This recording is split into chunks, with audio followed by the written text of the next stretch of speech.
So, nandito tayo sa face ng Alipay mo, sa mukha niya. At nakita mo yung total balance. So, ito din sa baba ng top up, yung Ant Bank, yung 620. Dito sa baba, yung sa baba. At click mo yan. Yun.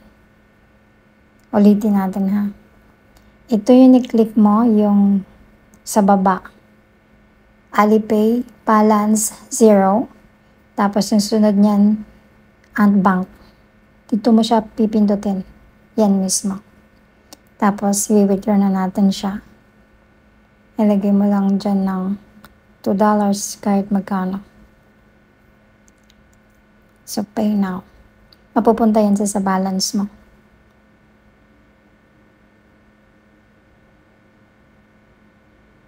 So, automatic naman yan mag-notify sa'yo. So, balik ka na doon. So, okay, ganun pa rin. So, the same procedure.